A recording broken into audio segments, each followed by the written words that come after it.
5 origin and evolution of life. इस chapter को आप एक जनरल चैप्टर करके कंसिडर कर सकते हैं, but still it is very heavy chapter. It is so lengthy chapter. There are many theories regarding evolution and origin of life. अब आप लोगों को ये चैप्टर करते समय करना क्या है, आपको अगर आपका स्टार्टिंग से लेकर अभी तक जब ये चैप्टर पढ़ाया गया था और तब से स्टडी करने के बेसिस पर अगर आपको ये चैप्टर समझ में आया है तो ठीक है, पर कुछ लोग ऐसे होंगे कि जिन्होंने ये चैप्टर किया नहीं होगा, या फिर जिन लोगों को ये चैप्टर का मीनिंग समझ में नहीं आया होगा, कन्फ्यूजन बहुत सारा होगा उन लोगों को। तो अब करना क्या है, ऐसे वक्त आप डीप में जाकर चैप्टर को समझने के चक्कर में ना पड़े। इस समय में आपको इसमें के इम्पॉर्टेंट क्वेश्चन, और as this chapter is so general, तो आप लोगों को ना उसके जो पॉइंट्स है उसमें के कुछ इम्पॉर्टेंट पॉइंट हाईलाइट करना है और 2-4 पॉइंट मन से जोड़ देना है रिलेटेड। पर ये किसके लिए है? जिन लोगों का चैप्टर रीड नहीं हुआ है, और जब ये क्लास में पढ़ा रहे थे हम लोग, तब आप लोग में से कुछ लोग अपसेट होंगे, उनके लिए है, ठीक है। पर अगर आप लोगों का ये चैप्टर हुआ है तो आप डीप में भी इसको समझ के इसको कर सकते हैं। तो इस चैप्टर में करना क्या क्या है, इस चैप्टर में देखो, सबसे पहले तो ओरिजिन ऑफ लाइफ को समझना है। कुछ ईयर्स आप लोगों को हाईलाइटिंग ध्यान में रखना पड़ेंगे। ओरिजिन ऑफ लाइफ के अंतर्गत आप लोगों को करना क्या है, स्पेसिफिक जो शुरुआती पीरियड में जब साइंटिफिक वर्ल्ड जो है इतना डेवलप नहीं था और लोगों को समझ में नहीं आ रहा था कि फर्स्ट लाइफ अर्थ पे कैसी क्रिएट हुई थी, तो बहुत सारे अलग अलग सेगमेंट, जैसे कि स्पिरिचुअल सेगमेंट, कुछ फिलॉसफी है ना, तो ऐसे सेगमेंट में से कुछ थेरीज सामने आई। उन थेरीज के नाम लर्न करके रखो, एक एक सेंटर में उसका मीनिंग क्या था वो लर्न करके रखो। जैसे कि theory of special creation, cosmozoic theory, that is the theory of panspermia, then theory of spontaneous generation, that is abiogenesis, the theory of abiogenesis. आपको इस थेरी के नाम पे ही क्वेश्चन आएगा, मार्क रहेगा 1। उसके बाद में थेरी ऑफ बायोजेनेसिस। ऐसी 4 थेरी जो है, ये चारों के चारों थेरीज को आपको एक सिंगल सेंटेंस वाइज करके रखना है, उसका मीनिंग क्या था वो करके रखना है। उसके बाद में केमिकल इवोल्यूशन ऑफ लाइफ। देखिए, बायोजेनेसिस का जो कंसेप्ट है, बायोजेनेसिस का मतलब ये होता है कि पृथ्वी के ऊपर में, मतलब पृथ्वी पे, अर्थ पे लिविंग पहली life, first time life establish हुई, अस्तित्व में आई।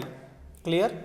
तो ये है biogenesis, theory of biogenesis. The theory of biogenesis however could not explain the origin of first life on earth, but could explain only the continuity of life. मतलब ये एक give reason या फिर एक ड्रॉबैक के रूप में भी आपको पूछा जा सकता है कि क्वेश्चन में भी आस्क लाइक दिस कि what was the loophole or what was the drawback of the theory of biogenesis. What was the drawback of biogenesis?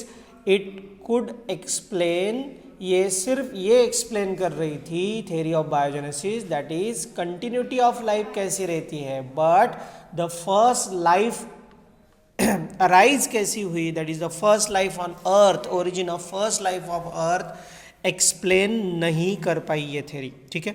Then chemical evolution of life, this is nothing but a self assembly theory of origin of life. तो इसमें क्या करना है आपको, year and scientist करके रखेंगे। जैसे ये जो थ्योरी थी वो हैकल के द्वारा फॉर्मुलेट की गई। उसके बाद में Russian scientist Alexander Oparin and British biologist Haldane के द्वारा इस थ्योरी को आगे बढ़ाया गया। The process of chemical evolution can be divided into some steps, और वो स्टेप आपको करके रखना है। देखिए, क्वेश्चन बड़ा भी आ सकता है। अब आपको ये समझना है कि इसमें कुछ पार्ट है। स्टेप नंबर 1 केमिकल इवोल्यूशन, और step number 2 biological evolution. Getting me? अब केमिकल इवोल्यूशन पे आपको ध्यान में रखना है कि केमिकल इवोल्यूशन का अर्थ ये है कि बेसिक पे जाएंगे। बेसिक ये था कि हम लिविंग ऑर्गेनिज्म का स्टडी कर रहे थे, तब हम सेल बायोलॉजी सीख रहे थे, बायोमॉलिक्यूल समझ रहे थे, 11th स्टैंडर्ड में हम लोगों ने वो समझा। तो एक सेल, एक लिविंग ऑर्गेनिज्म सेल से बना हुआ है, और सेल किससे बनी हुई है? तो बायोमॉलिक्यूल से बनी हुई है। फिर ये बायोमॉलिक्यूल सबसे पहले बनना ज़रूरी है ना अर्थ पे। जब बायोमॉलिक्यूल बन जाएंगे तो ही तो एक सेल बनेगी। तो आपको ये पैटर्न ध्यान में रखना है कि सबसे पहले केमिकल्स बने, बायोमॉलिक्यूल्स फॉर्म हुए, that is called as chemical evolution. और जब बायोमॉलिक्यूल पूरे बन गए थे, कौन से biomolecule? Ultimate protein, carbohydrates, DNA मतलब न्यूक्लिक एसिड्स, यस और नो। ये जो बायोमॉलिक्यूल्स है, ये जैसे जितने बायोमॉलिक्यूल्स आप लोगों ने under the head of biomolecule chapter number 6 from 11th standard सीखा था, उसके बेसिस पे इसको बोलना है। याद नहीं रहा तो चलेगा, आपको क्या करना है? बस 4 मॉलिक्यूल को याद रखना है, कार्बोहाइड्रेट, प्रोटीन, लिपिड और फैट्स एंड न्यूक्लिक एसिड। उसमें न्यूक्लिक एसिड रखना है एक, राइट बेटा। और ये चारों बायोमॉलिक्यूल के जो मोनोमर्स हैं वो सबसे पहले बने होंगे, उससे भी पहले बने होंगे उसके कंपोनेंट एलिमेंट्स, यस और नो। तो ऐसा है, सिंपल बायोमॉलिक्यूल्स तैयार हुए, फिर सिंपल बायोमॉलिक्यूल से कॉम्प्लेक्स बायोमॉलिक्यूल तैयार हुए, जैसे कि carbohydrate, protein, lipid, fat and nucleic acid. Nucleic acid में भी आपको हाइलाइटिंग बात करनी होगी न्यूक्लियोटाइड्स पे। न्यूक्लियोटाइड्स बिकम न्यूक्लिक एसिड्स, क्योंकि डीएनए डीऑक्सीराइबोज न्यूक्लियोटाइड से बना है और आरएनए जो है वो राइबोज न्यूक्लियोटाइड से बना है। तो ठीक है, अभी ज़्यादा डीप में नहीं जा सकते क्योंकि समय उतना नहीं है। देखिए, पहला जो स्टेप है केमिकल इवोल्यूशन में का, वो है origin of earth and primitive atmosphere. तो आपको हाइलाइटिंग, आपको समराइज लिखना भी होगा कि अर्थ कब तैयार हुई, सबसे पहले अर्थ कब तैयार हुई। बिग बैंग थ्योरी का ईयर ध्यान में रखो, मतलब बिलियन ईयर्स में ध्यान में रखना है।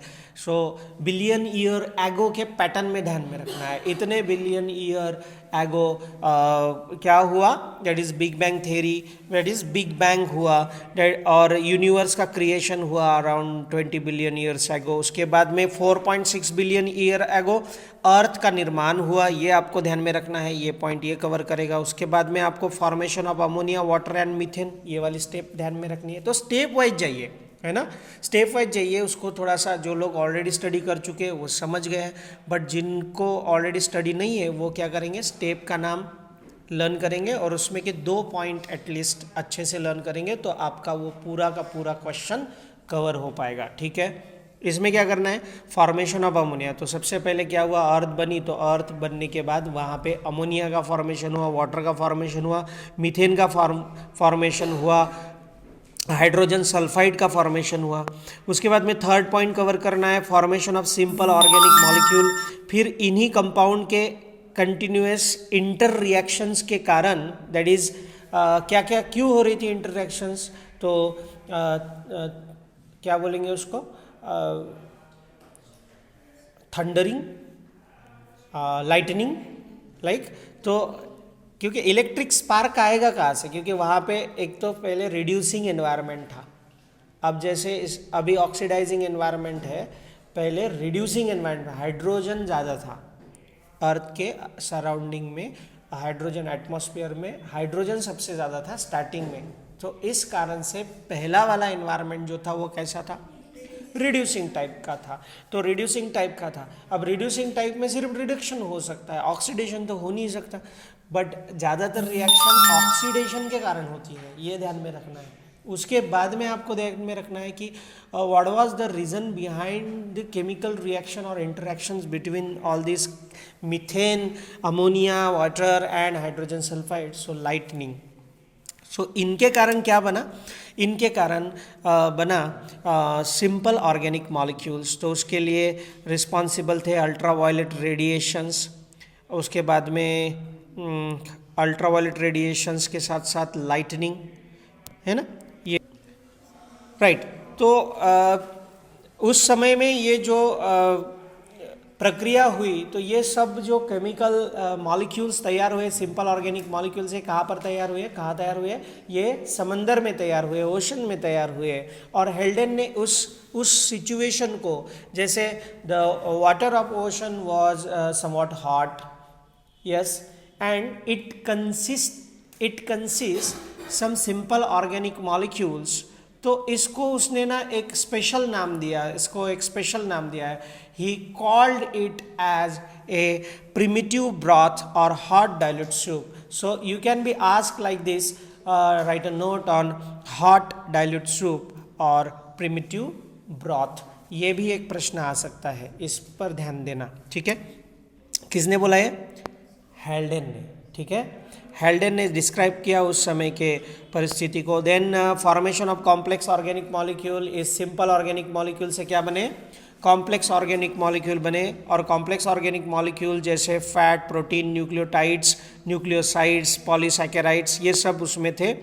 प्रोटीन जो बने थे उसमें एंजाइमेटिक एक्शन थी, एंजाइमेटिक प्रोटीन बने थे। और जैसे ही एंजाइम प्रॉपर्टी प्रोटीन में इंट्रोड्यूस हुई या फिर एंजाइमेटिक प्रोटीन बने, वहाँ से इवोल्यूशन का स्पीड और ज़्यादा बूस्ट अप हो गया। Then formation of nucleic acid from nucleosides and then nucleotides, yes, formation of probiont और प्रोसेल।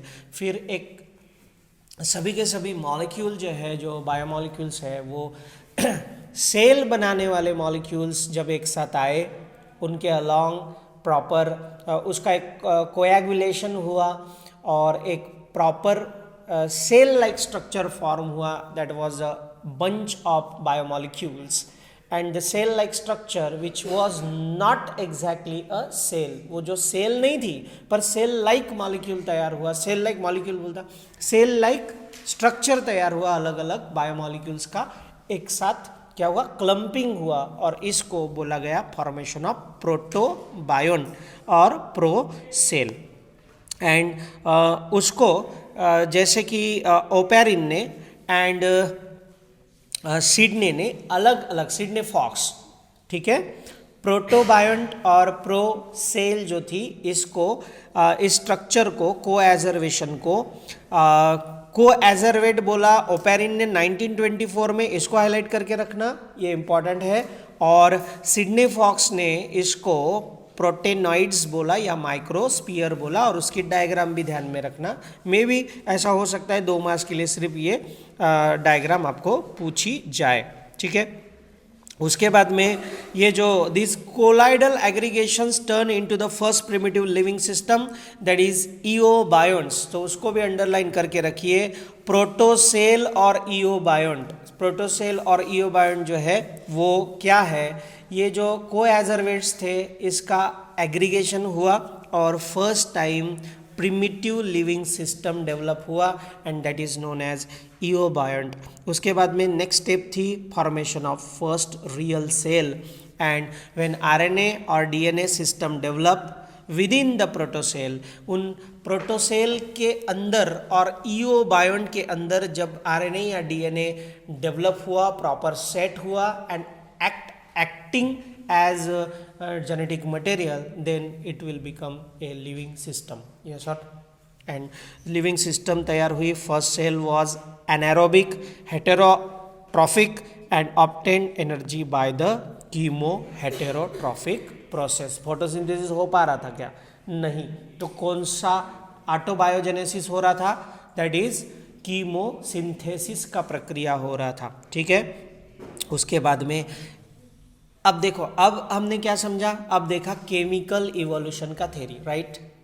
केमिकल इवोल्यूशन का थ्योरी हुआ, ये थ्योरी तो समझ में आया, बट इसको सपोर्ट करने के लिए कौन से साइंटिस्ट ने वर्क किया कि यस केमिकल इवोल्यूशन हुआ था, इसको सपोर्ट करने के लिए, इन थ्योरीज को सपोर्ट करने के लिए कौन से साइंटिस्ट ने वर्क किया। तो आपको कुछ स्पेशलाइज्ड पैटर्न में इसको ध्यान में रखना है कि साइंटिस्ट यूरे एंड मिलर का एक्सपेरिमेंट, यूरे एंड मिलर का एक्सपेरिमेंट जो था वो उसकी डायग्राम आप देखिए।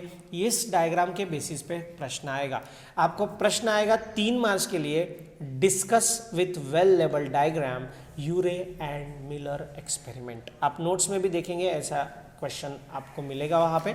ये क्वेश्चन इस डायग्राम के साथ करिए। यूरे एंड मिलर के एक्सपेरिमेंट को proper step by step 6 to 8 sentences points में आप लोग प्रिपेयर करके रखिए। उसके बाद में आरएनए वर्ल्ड हाइपोथेसिस है। कौन सा है? RNA world hypothesis, Oparin Haldane theory and Miller-Urey experiment gives us an understanding that pathway of origin of life on the earth goes from non-living to living. It means like begets like, necessarily presence of the stable genetic material and cellular machinery to carry out all the routine activities essential for survival. इस theory के according एक चीज तो clear हो गई थी कि कुछ ऐसा सेल्फ रेप्लिकेटिंग मटेरियल वहाँ पे है जो नए उसी के जैसे स्ट्रक्चर को निर्माण कर सकता है, and that was nothing but a genetic material, वो आरएनए या डीएनए था। इसी थिंकिंग के साथ, इसी प्री अजम्पशन के साथ ये थ्योरी सामने आई, RNA world hypothesis. Clear to you? RNA world hypothesis में 1980 में Stanley and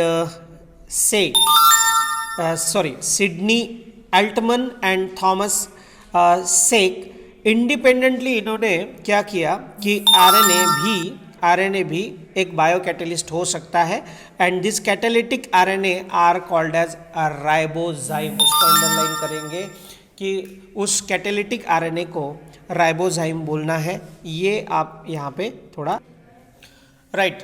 RNA world hypothesis की डायग्राम के साथ आपको 7 से 8 सेंटेंसेस करके रखना है, ठीक है। स्पेसिफिक करिए, जितने पॉइंट्स आपकी क्षमता से आप कर सकते हैं इस चैप्टर से वो करिए। देखिए हर पार्ट ही डीप में करना चाहिए ऐसा नहीं है, बट आपका परसेंटेज लेवल आपको देखना है सबसे पहले कि आपकी क्षमता क्या है। अगर आपका पूरा जितना पूरा सिलेबस है वो स्मूथली चल रहा है, पूरा हो चुका है, दूसरी या तीसरी रिवीजन चल रही है, फिर ठीक है, डीप में जाके कर सकेंगे। बट अगर आपका फर्स्ट रिवीजन ही चल रहा होगा या फिर अभी भी आप क्वेश्चन एंड आंसर लर्न करने के चक्कर में होंगे तो आप ज़्यादा डीप में जाइए मत। आपको हाईलाइटिंग जो हेडिंग्स है वो करिए और उसके क्वेश्चन एंड आंसर करिए। उसके बाद में आपको आना है ऑर्गेनिक इवोल्यूशन पे। केमिकल इवोल्यूशन हो चुका है, केमिकल इवोल्यूशन के बाद ऑर्गेनिक इवोल्यूशन रहेगा। ऑर्गेनिक इवोल्यूशन का मीनिंग है फर्स्ट लिविंग सेल से ऑर्गेनिजम्स की डेवलपमेंट होना, that is real evolution. Yes और no? That is called as biological evolution. And evolution का डेफिनेशन पहले कर लेना, उसके बाद में चार्ल्स डार्विन ने इसके रिगार्डिंग क्या बोला वो करना है, और चार्ल्स डार्विन का जो पूरा कंसेप्ट है उसको एज अ डार्विनिज्म के हेडिंग के अंतर्गत आपको करना है। तो Darwinism that is the principles और the all the concepts given regarding the evolution by Darwin. So Darwin के पहले लामार्क का कुछ थ्योरी था, उस थ्योरी को 1-2-3 सेंटेंस में आप करना, बाद में आप डार्विनिज्म को करना है, ठीक है। डार्विनिज्म क्या था, डार्विन के थ्योरी के पॉइंट्स क्या थे, तो डार्विनिज्म के 5 मेन पॉस्टुलेट्स थे। उन 5 मेन पॉस्टुलेट्स के हेडलाइंस आपको करके रखना है। पहला क्या है? Over production. लिविंग ऑर्गेनिज्म अपनी क्षमता को पूरा यूज करता है अपने ऑफस्प्रिंग्स को डेवलप करने के लिए, और वो ओवर प्रोडक्शन कर लेता है बिकॉज ऑर्गेनिज्म को क्या फेस करना पड़ रहा था एक्सट्रीम कॉन्ट्रास्ट एनवायरनमेंट। अब मैं ज़्यादा समझा के देने के चक्कर में नहीं हूँ, ठीक है। तो क्या होगा, एक्सट्रीम कंडीशन को फेस करेंगे तो 10 बच्चे पैदा होंगे, उसमें से 8 मरेंगे, 2 जिंदा रहेंगे, बचेंगे। तो ये बैलेंसिंग होगा, इसलिए उसको अगर 2 की रिक्वायरमेंट है तो वो 10 पैदा करेगा। समझ में आया? That is called as over production, क्योंकि उसको पता था। और आपको ये कंसेप्ट भली बात ही पता है, इसको आप देख सकते हो हमारे ही जस्ट 5-6 जनरेशन के पहले के पैटर्न में भी।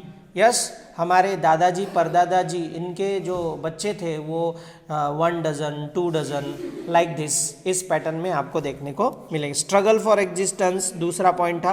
ऑर्गेनिक वेरिएशन तीसरा पॉइंट, एंड नेचुरल सिलेक्शन का चौथा पॉइंट। पांचवा पॉइंट जो है origin of new species, and simply when there is a origin of new species it is nothing but a evolution. क्योंकि ये सारे चारों स्टेप्स या 4-5 पॉइंट में से जाने के बाद ही नया स्पीसीज डेवलप होता है।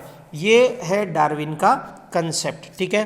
तो डार्विन ने जो एविडेंसेस दिए, 2 मार्क्स के लिए आपको पूछा जा सकता है डार्विन के एविडेंसेस में कौन से पॉइंट थे। तो यहाँ पे डीडीटी और ये जिराफ का एग्जाम्पल आपको दे देना है। उसके बाद में डार्विन के थेरी दैट इज डार्विनिज्म के कुछ ड्रॉबैक्स और ऑब्जेक्शंस है, वो आपको स्पेशली 2 मार्क्स के लिए पूछे जा सकते हैं। अगर आपसे ये हो सकता है तो आप इसको भी कर लीजिएगा।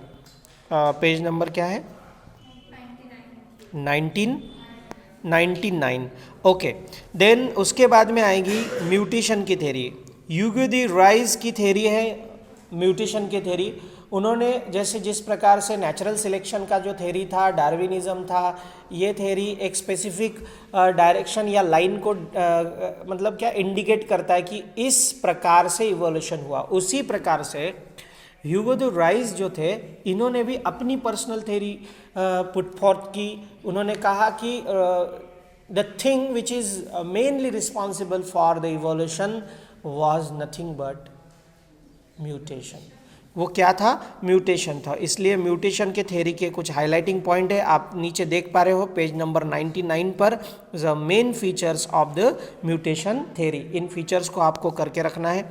उसके बाद में ऑब्जेक्शन म्यूटेशन थेरी के करना है। उसके बाद में आएगी modern synthetic theory of evolution. ये थर्ड थेरी है जो इवोल्यूशन को एक्सप्लेन कर रही है। एक हो गई डार्विनिज्म, दूसरा हुआ ह्यूगो द राइस का mutation theory, and third theory is modern synthetic theory. अब मॉडर्न सिंथेटिक थेरी किसी एक साइंटिस्ट की नहीं थी, इसमें साइंटिस्ट लोगों की लिस्ट आपको लर्न करना पड़ेगी, और उसमें से 2-3 जो भी साइंटिस्ट के नाम आप लिख सकते हो वो आप लिख लेना, ठीक है। सो इस मॉडर्न सिंथेटिक थेरी में एग्जैक्टली मेंडेलियन पॉपुलेशन का मेंशन किया गया है। उसके बाद में जीन पूल को मेंशन, ये जो सारे बोल्ड लेटर्स लिखे हुए हैं इनके डेफिनेशंस भी आपको करना है। Mendelian, what is Mendelian population, उसको आपको करके रखना है। जीन पूल क्या है, लास्ट टाइम भी आपको क्वेश्चन पूछा गया था, gene pool, right. Genetic variation क्या होता है, बिकॉज मॉडर्न सिंथेटिक थेरी में 5 मेन फैक्टर्स है जो 3 मेन कंसेप्ट में डिवाइड किए गए हैं। वो 3 मेन कंसेप्ट कौन से हैं? यहाँ से इस थेरी का मेन पार्ट शुरू होगा। वो 3 मेन कंसेप्ट कौन से हैं? Number 1 genetic variation, number 2 natural selection, और तीसरा है आइसोलेशन। अब ये तीनों भी पॉइंट्स को आप आइदर 2-2 मार्क्स के लिए या तो फिर 3 मार्क्स के लिए बड़ा क्वेश्चन इस प्रकार से करके रखना है। उसके बाद आएगा नेचुरल सिलेक्शन। एक हो गया जेनेटिक वेरिएशन, दूसरा है नेचुरल सिलेक्शन, और तीसरा है आइसोलेशन। ये तीनों पॉइंट को अलग अलग लेवल पर आप करके रखेंगे। उसके बाद में डायरेक्ट आपको आएगा 103 नंबर के पेज पर मैकेनिज्म ऑफ ऑर्गेनिक इवोल्यूशन। देखिए, ऑर्गेनिक इवोल्यूशन के लिए जो 3 थेरीज हमारे सिलेबस में वो हम लोग कवर कर चुके हैं। अब इसमें मैकेनिज्म क्या था, ऑर्गेनिक इवोल्यूशन हुई उसका मैकेनिज्म क्या था, इसको So the following are the basic processes which brings about the evolution. Number 1 mutation, number 2 gene recombination, number 3 gene flow, and then genetic drift, natural selection, isolation and speciation. तो देखिए mechanism of organic evolution पूछा गया तो in step को serial number भी learn करके रखो, और उसके बारे में इसके पहले जो नॉलेज लिया है मतलब पूरे चैप्टर में, उसके बेसिस पे 2-2, 3-3 सेंटेंसेस लिख सकते हैं आराम से। क्या आपको पता है what is isolation? Genetic isolation, उसके बाद में reproductive isolation, geographical isolation, everyone knows about this, है ना। तो 2-2 सेंटेंस आप आराम से लिख सकते हैं। म्यूटेशन पता है, जीन का रिकॉम्बिनेशन पता है, जब मियोसिस होता है तो जीन रिकॉम्बिनेशन नेचुरल रिकॉम्बिनेशन का कंसेप्ट होता है, everyone knows about it. Gene flow आपको पता है, जीन फ्लो 2-3 प्रकार से होता है ना। एक इमिग्रेशन से होता है, इमाइग्रेशन से होता है, जीन पूल में फ़र्क पड़ता है ना। ये सारे पॉइंट इस प्रकार से आपको इसमें करना होंगे।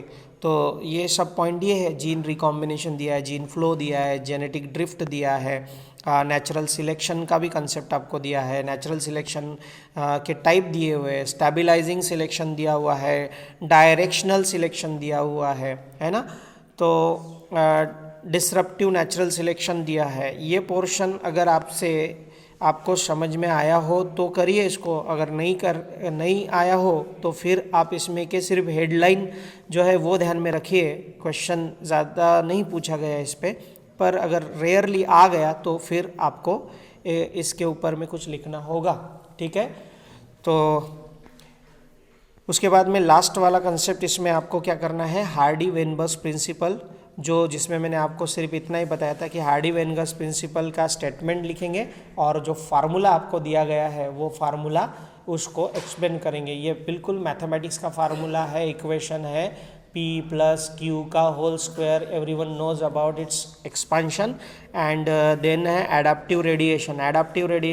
एडाप्टेशन करते वक्त समय जैसे जैसे एडाप्टेशन होता जाएगा उसमें एक पैटर्न डेवलप होगा, this is called as radiation. उसको ही क्या बोलेंगे, रेडिएशन। जैसे एग्जाम्पल दिया गया डार्विन फिंचेस के बीक के बारे में एग्जाम्पल दिया गया, उसको आप थोड़ा सा पढ़े तो आपके समझ में आएगा कि जिनको इंसेक्ट खाने की हैबिट थी या उनको इंसेक्ट खाने का एनवायरनमेंट सिचुएशन प्राप्त हुआ तो उनकी बीक उस प्रकार से बनी।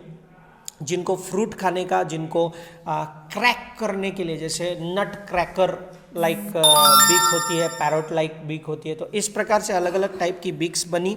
एंड ये वाला थोड़ा सा आप करेंगे।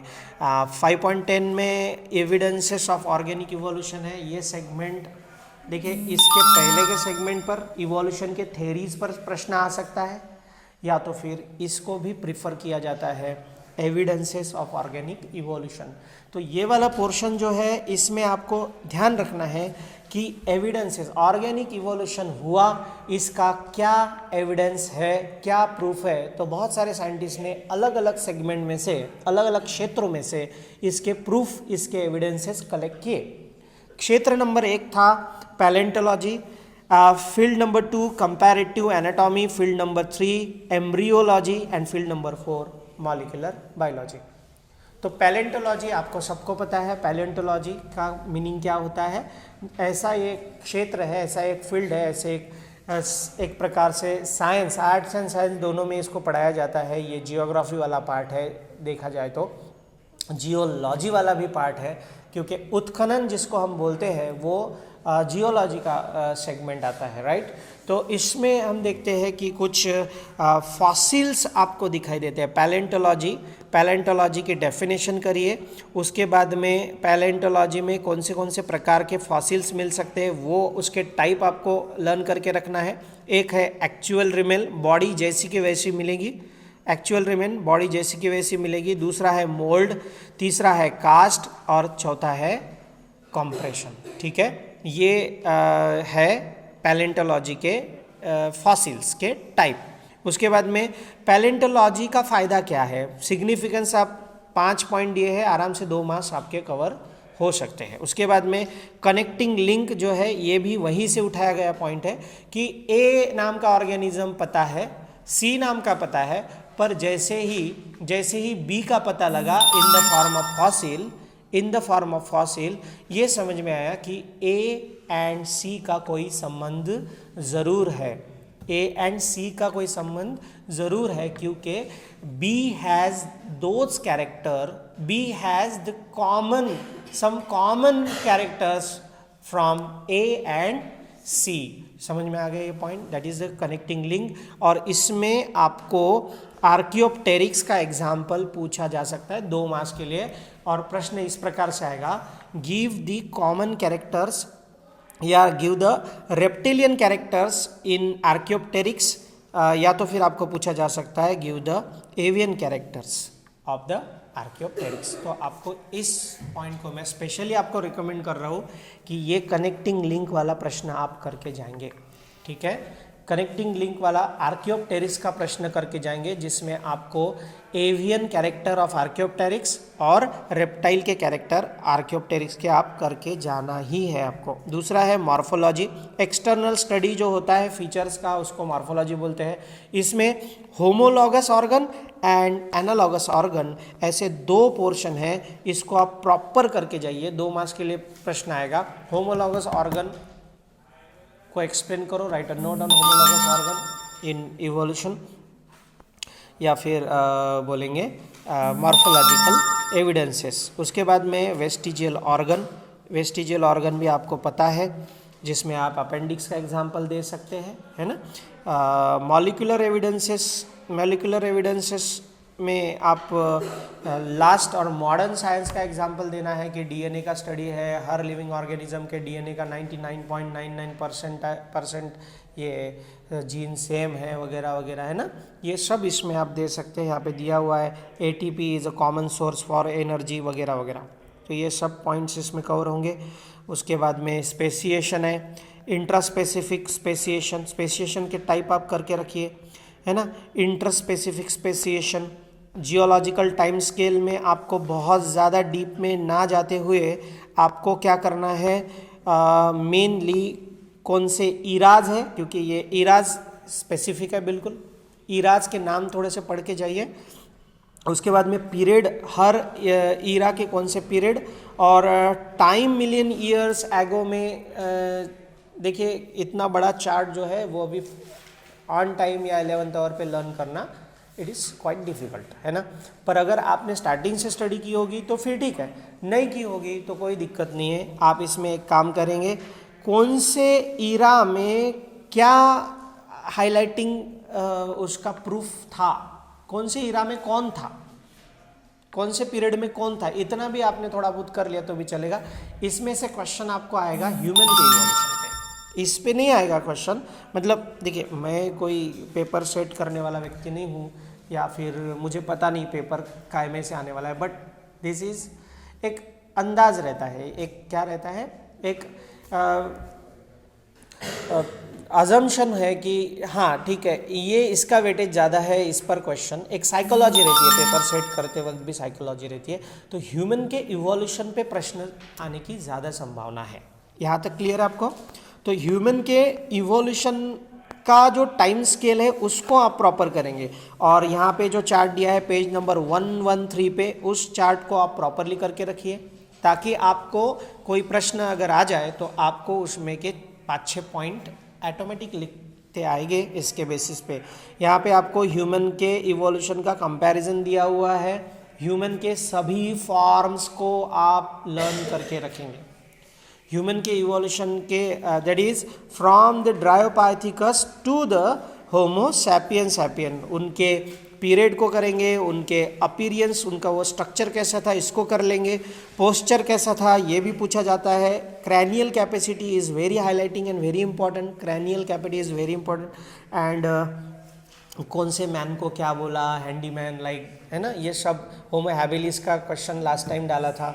ये छोटे छोटे प्रश्न इस पर आने की पूरी संभावना है, और यही है इवोल्यूशन, ऑर्गेनिक इवोल्यूशन का कंप्लीट सिनेरियो। तो यहाँ तक हम लोगों ने समझा, ठीक है। Thank you.